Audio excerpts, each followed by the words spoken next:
Il mondo si ricorderà di lui troppo tardi, ma la sua voce era arrivata prima di tutte le altre. Questa è una storia nata nell'Ottocento, ma che ha trovato giustizia solo nel 2002.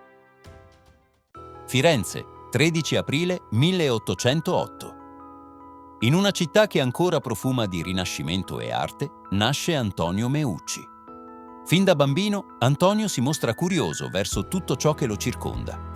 Spesso trascorre il tempo a osservare i piccoli oggetti di casa, chiedendosi come funzionano. Non è raro trovarlo intento a smontare e rimontare qualcosa, o a tempestare i genitori di domande fino a sfinirli. La famiglia non è ricca, ma Antonio può contare su una buona istruzione, soprattutto grazie all'ammissione all'Accademia di Belle Arti di Firenze. Qui coltiva non solo il talento artistico, ma anche una profonda curiosità per le scienze e la tecnica. Questa passione lo porta a lavorare come scenografo e tecnico teatrale al Teatro della Pergola, dove ogni giorno osserva da vicino macchinari, meccanismi e sistemi di comunicazione. Nel 1835, a 27 anni, Antonio lasciò Firenze per un nuovo incarico come tecnico teatrale al Gran Teatro Tacón dell'Havana, uno dei teatri più maestosi del tempo. Le sue giornate scorrevano tra scenografie imponenti, corde, carrucole e giochi di luce.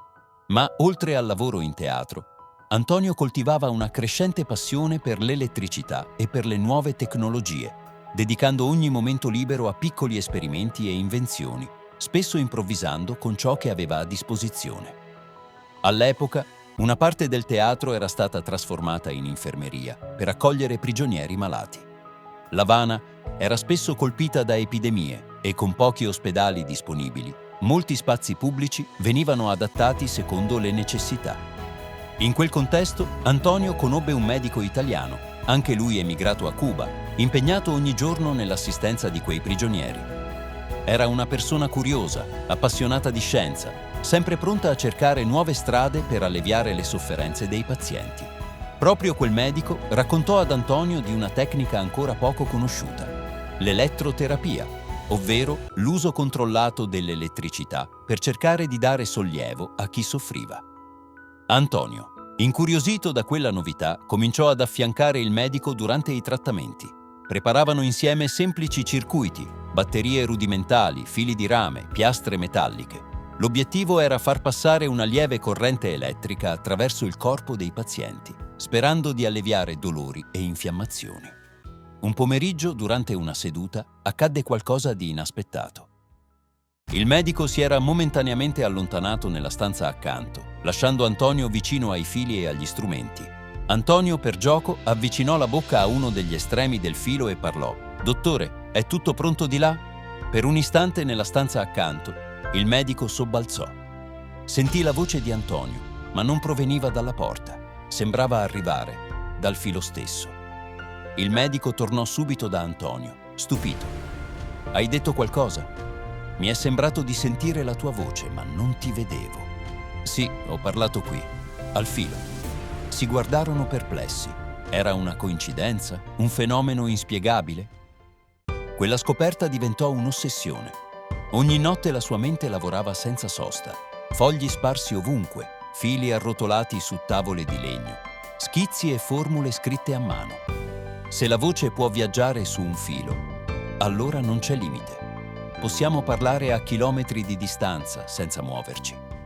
Era un sogno troppo grande per restare rinchiuso in un teatro, ma a Cuba nessuno sembrava interessato a quell'idea rivoluzionaria.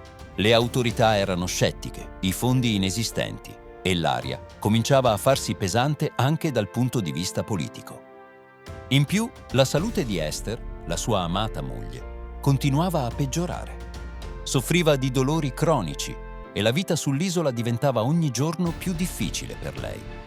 Così, nel 1850, con pochi risparmi, una valigia di legno e un bagaglio invisibile fatto di sogni e speranze, Antonio ed Esther lasciarono Cuba e salparono verso Staten Island, New York. L'America era la terra delle opportunità, o almeno così si diceva.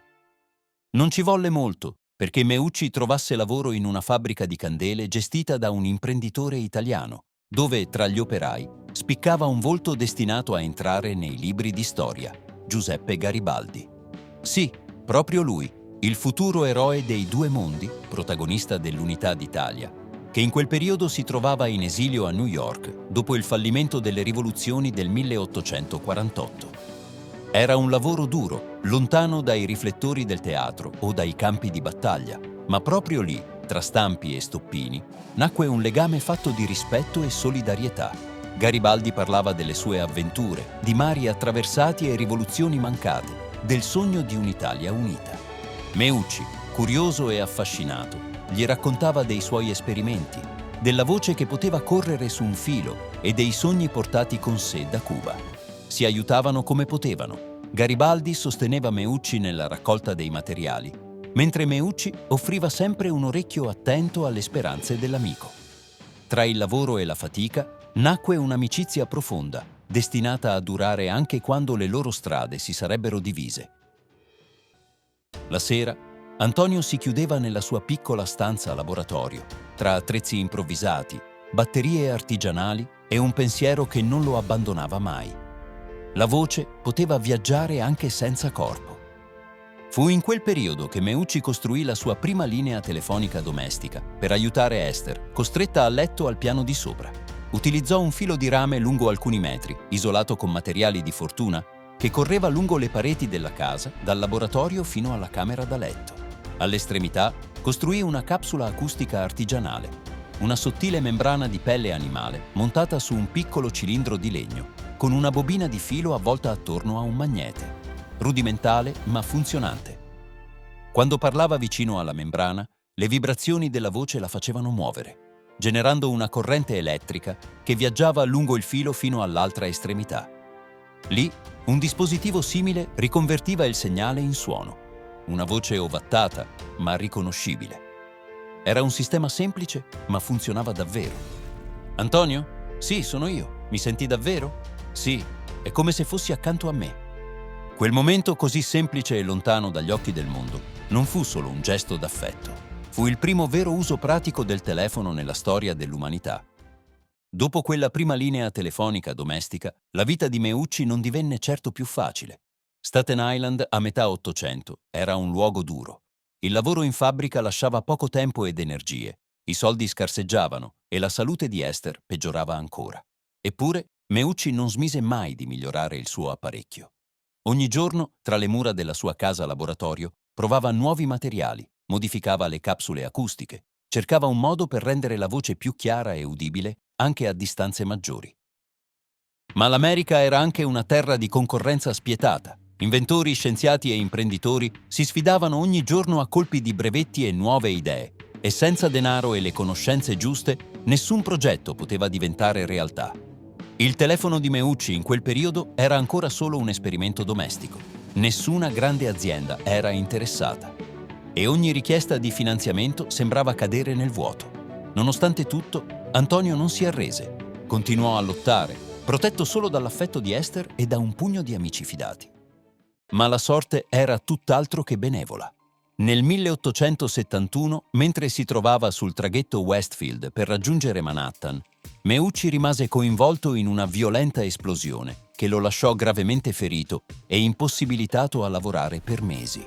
In sua assenza, Esther, per necessità, fu costretta a vendere al banco dei pegni molti dei suoi modelli e dei suoi appunti più preziosi. Quando Meucci, ormai ristabilito, cercò di riscattare i suoi materiali, si trovò davanti all'ennesimo colpo del destino. Tutto era stato venduto a uno sconosciuto. Le tracce della sua invenzione, anni di lavoro, idee e tentativi, erano svanite nel nulla. Nonostante tutto, non si arrese. In quello stesso anno, decise di fare un ultimo coraggioso tentativo per proteggere la sua invenzione.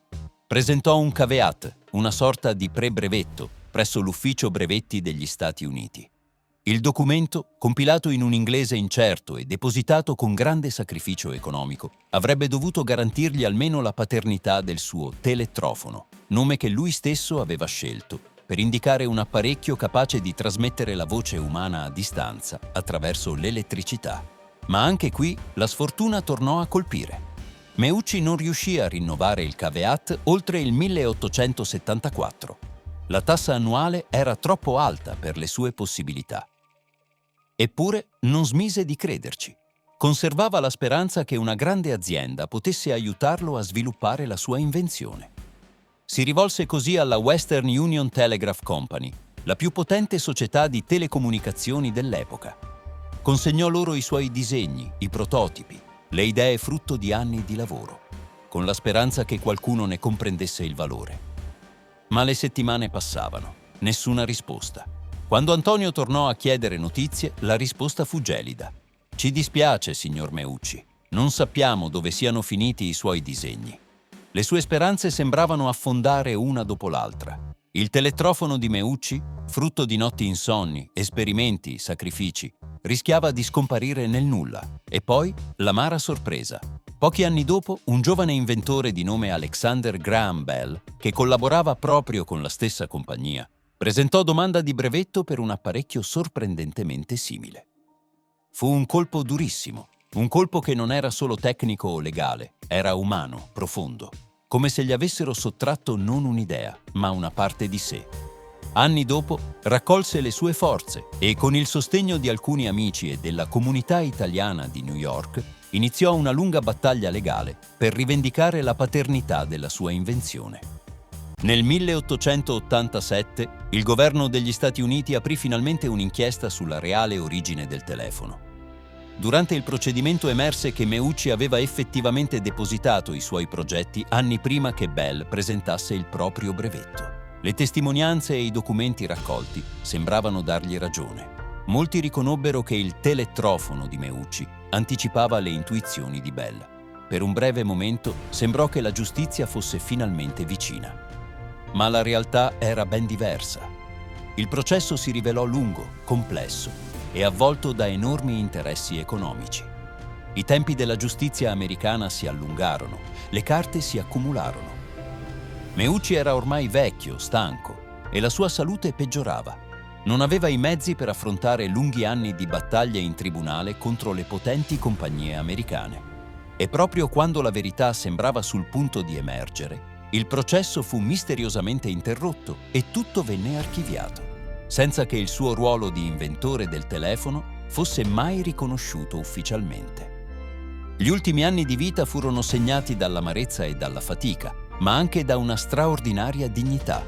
Nonostante la povertà e l'oblio, non rinnegò mai la propria passione né il sogno di mettere in contatto le persone attraverso la sua invenzione.